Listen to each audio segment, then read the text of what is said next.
Alright, hello ladies and gentlemen, my name is Vita Guy Mullins. How you doing today? What's up? So, I'm doing Slammiversary, great. How about yourself? pretty good, pretty good. Little delay reaction there, pretty good though. Alright, Slammiversary 15 Oh is no, the it's 15th delayed. anniversary. Yeah.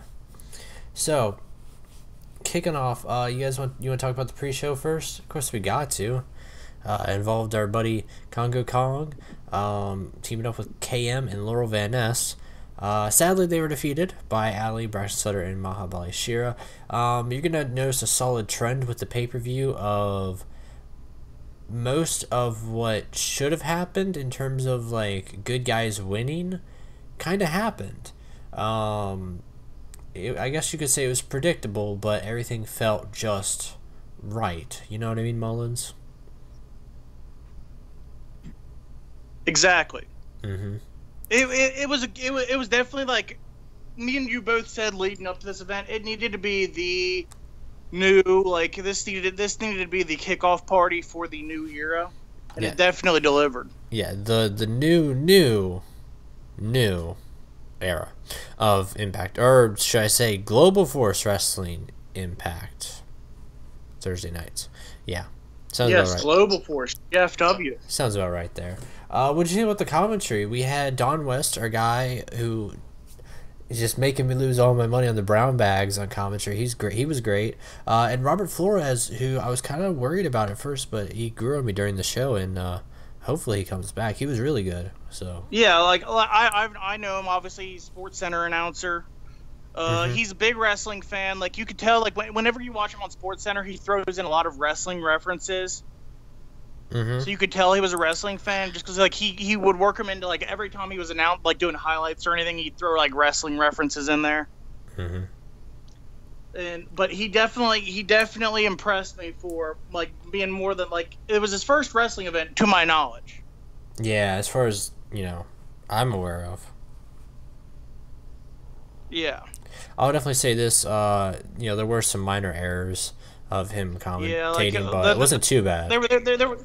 It wasn't too bad. Like you could catch it, but like he got better as the night went on. I think he was probably just really fucking nervous. Yeah, yeah.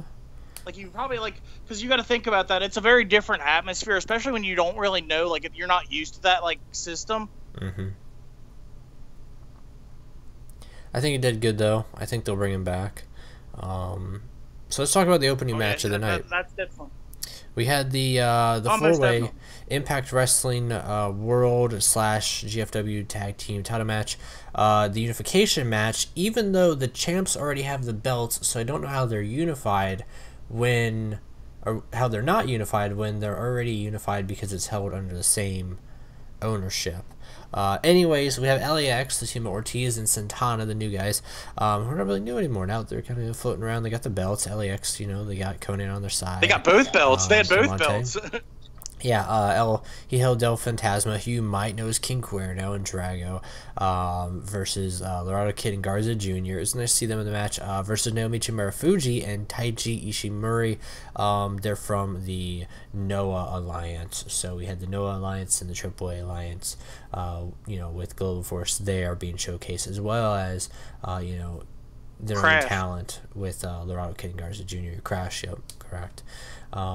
Good match. The team that won should have won. I'll say that. They didn't risk it by having Noah win or AAA win or even the Crash team win. It was very much LAX won. You know what I mean? It was a pretty good match. I'll say that. Nothing really too much to complain about. Like I said, the bread and butter really comes to are these people just going to be holding both belts? Are they going to change up the design now that they're officially under the Global Force banner? But Conan does say that there's going to be a new member of LAX. There's speculation that it's going to be Alberto by the end of the night. I'm going to say it now. It wasn't, but that would have been interesting to say the least, even though it wouldn't have made sense. I was really hoping for much. it, but now it definitely like makes me want to tune into Impact on Thursday Thursday nights. and it definitely makes me want. Not It definitely that. makes me want to pay more attention. What? I said they're not changing that. Hopefully not, because I already it's already set in my brain. Thursdays are Impact days, and I couldn't do that to change my brain up. Yeah. So we go backstage. We're also hearing how the Jeremy Borash, Josh Matthews 2v2 match is not going to be a no DQ match, which it was already hinted this past week on Impact. So nice to see that's official. And then we get to our big, I don't know what we would call it. I was going for like a big footballer celebrity spot of the night, I guess. Celebrity spot of the night. Yeah, D'Angelo Williams and Moose with a guy who I don't know. Gary Barnage was the taller guy, and the shorter guy was apparently like a NASCAR driver. Mm-hmm. You gotta have a NASCAR driver on a pay-per-view like this. Yeah. You just got to. It only makes sense. If you know Jeff Jarrett, he said we're gonna get. It's the South. The South. Easy. They're returning to the roots. Yes, the Asylum. Taking on Chris Adonis and Eli Drake, a team that I just adore so much because they're perfect for each other. Simply amazing. But of course, D'Angelo Williams and Moose have to get the win here. It would have been nice to see Chris Adonis and Eli Drake get the win. It's just because I'm an Eli Drake fan, so I'm definitely I'm up for him winning whatever, basically. But, so I'm saying that D'Angelo Williams sticks around. He looked very impressive in the ring. Like, for a guy who, if you think about it, he's only been training for maybe a month. Mm-hmm. Maybe a month and a half. He looked very, very comfortable in the ring. Yeah. Like, and he didn't look like he was scared to do anything. Like he was probably wanting to do more risks than they would probably allow him, just because the NFL is probably like, yeah, we still want him to be a free agent, so let's not do that. Mm-hmm. I thought it was funny when he did the frog splash, and the table didn't exactly break, but after the match they made sure it broke. That was the best part. It was pretty good. EC3, James Storm, strap match. What was your take on it? It was brutal. It was brutal. It definitely was. Do you think it needed to be on the show? I think it did, because the fact that that's one of those feuds that literally it's the two biggest names that aren't currently in the title picture. True. You need to have that on there. You needed to have a match that was just okay, it's again returning to the old.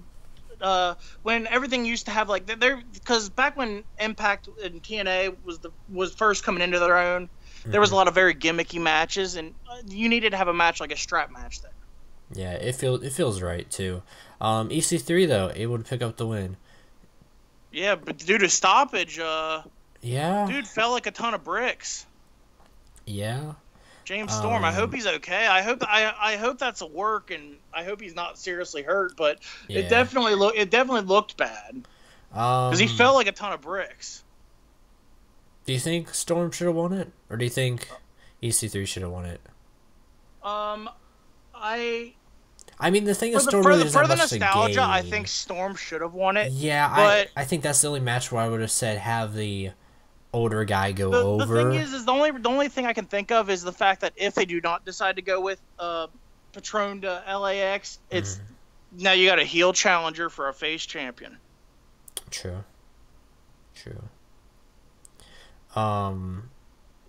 Let's talk about the big match of the night. And big in terms of this is the one that wowed a lot of people in terms of. So wrestling has a weird bad history of announcers facing each other in the ring. I guess we'll say that. It has a horrible history. Yeah, but tonight that kind of changed because they took what was good in the past with some other things and they blended it in with this match to hold off the whole they're going to just wrestle in the ring. They got to adventure a little bit, which paid off fantastic, all right? I don't think it could have been any better with how worried a lot of people were.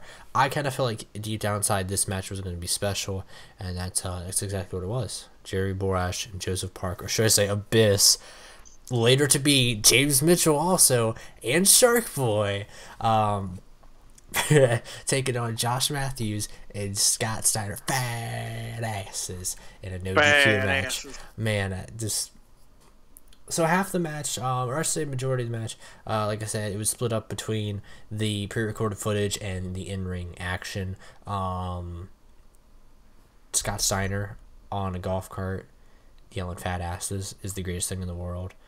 The pull with Shark Boy and freaking Abyss and James Mitchell, that was crazy. I don't think anyone was expecting James Mitchell or let alone Shark Boy to show up. Shark Boy was one of those because of the fact that it's a gimmicky thing. I did not expect James Mitchell because now I'm starting to. There's part of me in my head that thinks James Mitchell might be back. I really hope he's back. I mean, he was a Jarrett guy. The thing is Jarrett's now fully we got to think about this. This is the first time since this whole thing started. Jeff Jarrett has now made his camera debut, and so has Ed Nordholm. True. This is officially the new era. Cousin this is Ed officially. And Dad Jeff Jarrett, Dad Double J. I'm gonna say that now. Sounds good. Dad Double J. They're running the show. And, I was a little worried at first with Ed Nordholm, Bruce Pritchard, and everything. But I was worried when they brought in all these guys that did not have a wrestling background. I was worried when they brought in all the non-wrestling background guys. Yeah, but they actually, where they went perfect was they got the wrestling guys of, even though past. Yeah, they got the Jarretts. They got all the people that Dutch. made Impact, TNA, whatever you want to use to call it, because now it's Global Force. They got the people that made that great. Yeah, they got Scott D'Amore. They got Dutch. They got Mantel, Dutch. They got Bruce Pritchard. They got Jeff Jarrett. All the guys that made this place great. And now they're adding to that by adding in some of these younger guys. As much as you might hate his character, Josh Matthews has a mind for the business.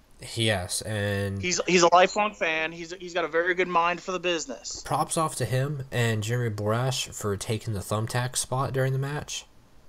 Yes, they both took a thumbtack spot, and that's very much you don't see that usually with people who aren't trained professionals. Especially Borash taking it, on the hand, because he has his hand wrapped up later during the show. He took his bare hands. I think I have my microphone, but so Joseph Park, Abyss, really, and Jeremy Borash with Shark Boy and James Mitchell able to get the win tonight. Yeah, it's right. It's Scott the right Steiner thing to do. has a lot of tattoos now. I've not seen him in a while. Yeah, he's got a lot. Do you think Jeremy Borash should have won? I'm kind of on the fence. I think it's the right thing maybe to have Jeremy Borash win, but I think Josh Matthews, I think there's still more to that in my opinion. So I'm hoping if the I think that true, if you had Josh win, the only thing is I don't know where you go from there. Now you got the face got their win, and now you can build toward he might not be at the table from now on. Maybe it goes to Don West or the Pope and Jeremy Borash, and he becomes a manager, or he becomes some kind of you know what, I'm gonna stand up for this injustice, and he tries to take over the company. You talking about Josh Matthews? Yeah.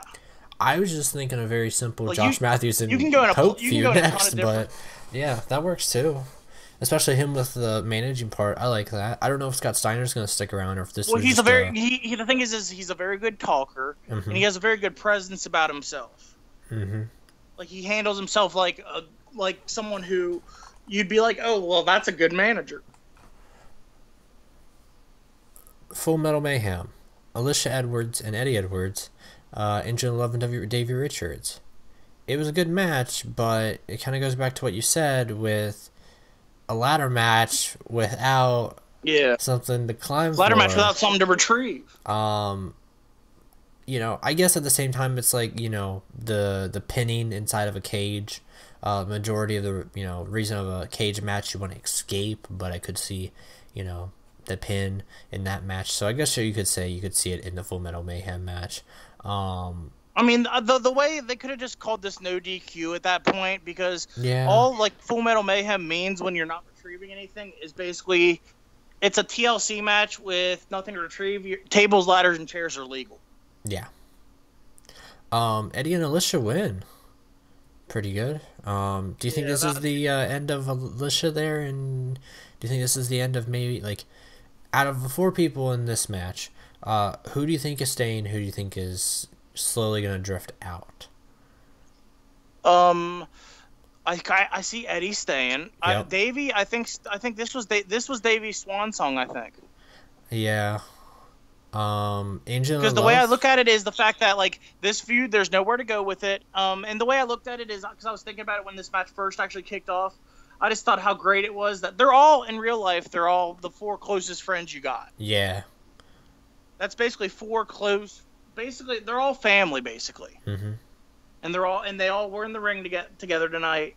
And I mean, I don't see where you go from here. I think that you let Davey go be a dad, go run some indie stuff before he decides to finally call it quits. Because everyone has heard multiple times that he said 2017 is his last year. I don't know if this is true, but I still think, is he CZW champion or has he dropped the belt? I think he's still CZW champion though, and I think he actually just won another one somewhere else recently.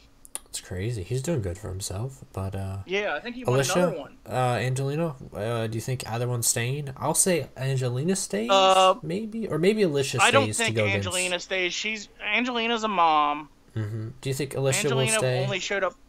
I think Alicia will stay. Because I'm kind of just thinking the Sienna route. We'll get to that in a second, but I'm thinking really, what's next for Sienna to face? You know, and maybe yeah, that's Alicia the thing Jade's about the only credible contender unless they decide to go full Jade's force with this. Oh no, not Jade. Sienna. I don't know why I called her Jade. Yeah. The Sienna's only real credible opponent is Rosemary, unless you decide to go full Brandy force Rhodes. with either Brandy Rhodes or with okay, you know what, Allie, we're gonna go full force and just let the whole world know you're actually a pretty damn good wrestler. Yeah. Because everyone knows, obviously, everyone who pays attention to indie wrestling knows Cherry Bomb, really good female wrestler. Yes, really very good. Yeah. It's been a long time coming, especially because she won the belt already, as Allie, who wasn't actually wrestling at that time, but hopefully now as Allie is, it was more of a farce that she won it. Hopefully now she's coming at the legit way. Sanjay Dutt, low key, 2 out of 3 falls, X Division Championship match. It was a good match, but like I think, just maybe my opinion, needed more X Division guys in there. Needed to be an Ultimate X match. This should have been an Ultimate X match. They should have added at least 1 to 2 more guys in there, made it Ultimate X. Yeah, but I can understand because of the fact that over the last month they pushed this feud, just because of the fact that they were in India. So Sanjay had this giant feud over the last month with Loki. Mm-hmm. So like that's the thing I see about that is maybe we'll see, because obviously like next up, I believe next we got Destination X should be coming up. At least their special or whatever it is should be coming up soon. Mm-hmm. Sanjay Dutt retains. I guess that's right, because he just won it, so you didn't want him to lose it that quick. But yeah, that would have been stupid to let him lose that already. But but like I said, if it was a Ultimate X match, that's the thing is the last month in India they did great telling stories, but they kept so hard with these stories, which made this pay-per-view great. But now going from here, you really don't know where they're going, which is kind of it's exciting and it's kind of confusing at the same time, because you usually can see where a company's going. But it's a good jump on point. They can go in a lot of different directions. I like it though. Rosemary, Sienna, the unification match for the Impact title, Women's Knockouts title, and the GFW Women's title. Are they women now, or are they still knockouts? I don't know. I can't answer that at this very moment. We lost the Divas and the Knockouts all in 1 year. But it was pretty good. Especially the ending was really smart. I'll say that. Whoever wrote the ending, you sir, are a genius. Because you had the distraction, then you had Laurel Van Ness. Laurel Van Ness was the distraction, but then Allie ran down with a kendo stick trying to beat her up. The belt hit on Rosemary, and it didn't, end the match, which was good, because then they continued for a little bit longer. Rosemary going for the mist, but then, I love the selling on Don West. I think this will go down in history. I really hope it does. Don West was screaming, "The mist is burning her. The mist is burning her hands. The mist is burning her eyes." Oh yeah, he was going crazy. He like that was the you would selling thought it on was that like because superpower. and 10 out of 10 for Sienna with the selling on her hand, where she Yeah. was like sitting there struggling with her hand after it got hit with the mist. Yeah, I love that they played that it's off like crazy. that. Like that makes it so much better rather than like because back mist used to just be okay, it gets in your eyes. That's the only way it can affect you and whatnot. Now what they're doing with her mist is if it gets on you, it's gonna burn you. It's acid. But yes, Sienna was able to, put the mist into Rosemary's eyes, and then not only that, but Rosemary tapped out. And that's crazy. This is her first singles loss on Impact, or well, GFW. Global Force, yeah. You're not a fan of Rosemary losing. I'm kind of okay with it, but at the same time, I don't think it should have been Sienna because I think she's already. I don't think it should have been. I don't think it should have been a submission finish. That was my issue. Yeah. I don't think it's like I would have been okay with Sienna winning in a way that like it kind of like it screws Rosemary, and Rosemary kind of gets a little crazy, and she plays off that like because that's the thing is I watched a lot of their indie stuff, all these girls involved in all this stuff before they came to Impact. And like the thing about when she's Courtney Rush on the indie scene is she played that more of a she was a definite baby face, and she played more of a sympathy like outcast type thing. And I think that would be a great thing for them to go with here. Where she gets kind of depressed at the fact she lost this match,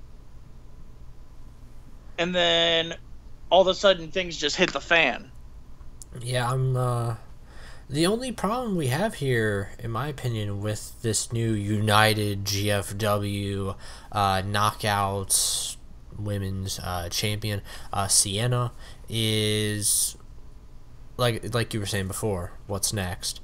Because there's a lot of females on the roster, unfortunately, that are not up to par. Yeah, they haven't built up yet, so it would be a very long build. You got your MJ Jenkins, you got your what's her face, the Ava Story, the one that looks like Malin's sister. I'll put that out there. Yeah, Ava Story. That's Ava Story. But they haven't really been built up yet. So you got Diamante, who has only wrestled once. True, but Diamante would only really work out if Rosemary would have won. Yeah, that's the thing is because they wouldn't have at this Laurel point, unless they go Rosemary. full bore with this whole LAX takeover thing that they were talking about at the end of their match. Yeah. That's the thing is that's what I like is the fact that they left a lot of open ends. Another thing that we have not yet mentioned, but it has already been mentioned via pay-per-view already by this point, is Bruce Pritchard. They're playing some kind of angle where no one had heard from him. He didn't end up appearing at all. Who knows? So definitely keep an eye on that. Yeah, who knows how that will go Thursday. My guess is they'll try to fade him out as general manager, and then he'll come back later mad. I'll go with that route. All right. Jeff, I like that idea. Jeff Jarrett, he showed up just to say thank you. Yeah. But it still counts. That's all that matters. Even though he wasn't like no saying Hall of something Fame crazy. induction. No, I thought there was gonna be a Hall of Fame induction. Okay. So that's like everyone like that I saw was like flipping out. They're like, "Where's the Hall of Fame at?" I'm keen to it at Bound for Glory time. Is that right? Well, they usually did it at Slammiversary. Did they usually do it at Slammiversary? I thought they did it at Bound for Glory. Yeah, because when what's his face got inducted, Sting got inducted the one year. He got attacked by the Aces and Eights right after he got inducted, and that kicked off their big summer feud. Well, Gail Kim, did she get it at Bound for Glory? No, she got it last summer. Really? Yeah. I thought she got a little bit later. I don't know. We have the DVD, so we can just watch after this and find out instantly. But I guess you really couldn't have anyone inducted because the two main people you wanted to get inducted were wrestling. James Storm and and one of Abyss. them is playing an angle, or he seriously got hurt, and one of them was in a very different kind of match. Yeah, where he started off as someone else. I mean, what were we gonna do? Have Joseph Park walk out there and be like, "This He was is for my catching up with brother?" Father James Mitchell.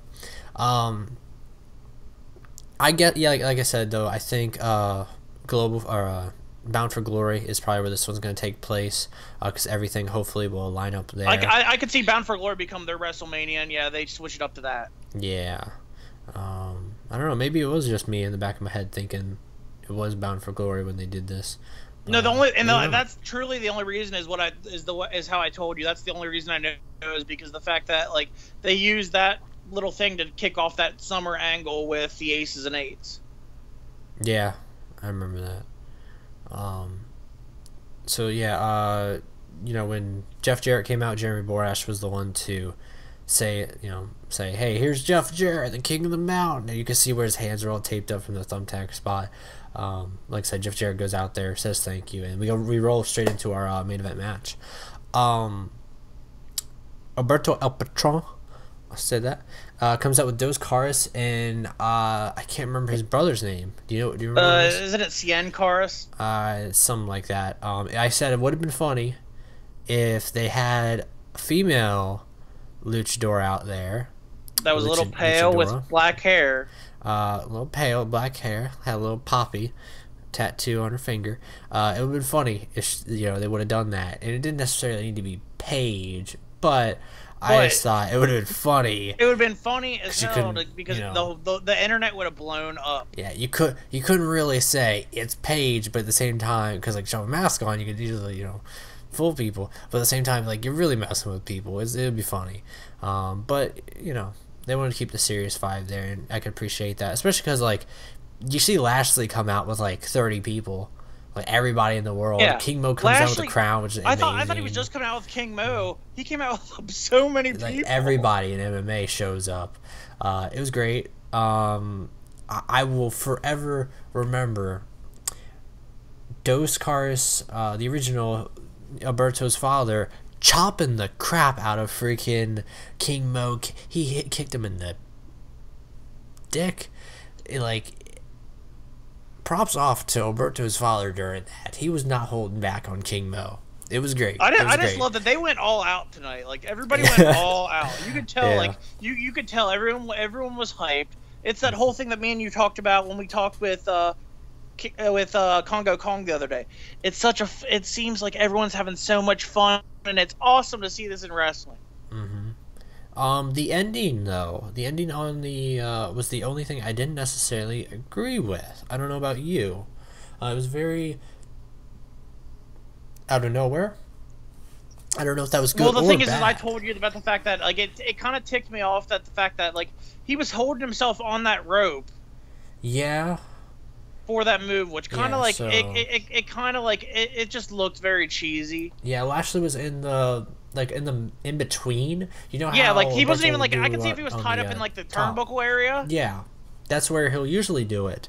But Lashley was in between the ropes when he did the little stomp, double foot stomp on him on the chest. Yeah, I can't remember the name of it, but he does the little double foot stomp and he gets the pin like 1, 2, 3 easily. It was it was weird, but in the end, Naomi Chimera-Fuji. I can't remember the other guy. We kept on saying it was Jason Brown. I don't think it was. It could have been. It would have been really cool if it was. Cousin Ed Nordholm shows up. Dad Double J, Jeff Jarrett shows up. I don't think Karen Jarrett was there, no. Scott D'Amore was there, if my memory serves me correct. I'm looking at the picture here now, actually. Sanjay Dutt. Sanjay Dutt showed up for some weird reason. He was the really random one. Like everyone else has like a backstage role, and I mean, he might have a backstage role, so I don't know. But like everyone else had like a backstage role in Impact, and he's just like, yep, I'm here. Yeah, his brother showed up. Karen showed up. So yeah, it was a good moment for Alberto, and he's now officially the face of the company. We have a face as the face of the company, going forward to unify the titles. This is interesting. It's been forever since this has happened, because like Lashley has been champ for a long time. That's not necessarily a bad thing, because he's been a really freaking good champion, and he's been great. He's outlived a lot of eras in TNA, a lot of like short span eras, but the refresh button on the titles was, it was around the corner, and I'm kind of glad we got to it with El Patron. So, what would you give tonight's pay-per-view? I really liked it. Like I said, tonight was a perfect pay-per-view for the situation. Mm-hmm. Impact knocks it out, or Global Force. It's gonna be so hard. It's gonna be so confusing, because I went from like calling it TNA. Like I went Impact, from I just got over calling it TNA. Like I quit calling it TNA, and now I got to get over calling it Impact now. Mm-hmm. Well, no, and the worst part about it is now Thursday nights are called GFW Impact. Exactly. That's literally the worst thing. They should have just went and brought back their I forget what their show was called. They should have just brought back the GFW show. It's called Amped. Amped. They should have brought back Amped. Yeah, I don't know why that came to my mind, but they should have brought back Amped at that point, because I mean, yeah, it's great to keep that Impact thing, but like you said, the whole reason of this whole GFW thing is it's to get away from that whole TNA Impact Wrestling. TNA, like all those memes. Yeah, I feel like that's probably the main selling point of like why they did that. But I don't know. I guess global fits more of today's wrestling than yesteryear. I mean, it broadens everything, because I think, like I said, Jeff Jarrett. That's another thing I said during the show is Jeff Jarrett loves this whole, hey, I love international talent, but I'm not gonna try to steal you away from companies. Yeah, he's more of let's work together and see and see how far we can get this thing rolling. Smart man. So and I think that he made great decisions by going to Noah, who isn't too big, but it's still big enough. And obviously AAA is the biggest company in Mexico. Yeah. And Crash is obviously Conan's company. He's good friends with company. What would you give on a Crash scale of 10? is Conan's company. True. Yeah. Out of 10, honestly, I want to say 10, and it's gonna make me look like a mark, but yeah. Nothing really other than like maybe okay, I'll give it maybe a 9.8. The only thing I disliked is Rosemary tapping. I would have rather had her get pinned. Mm-hmm. I'll be on the same boat with you. Like I said, I'm gonna say 10, so to say, but I'll say 9.5.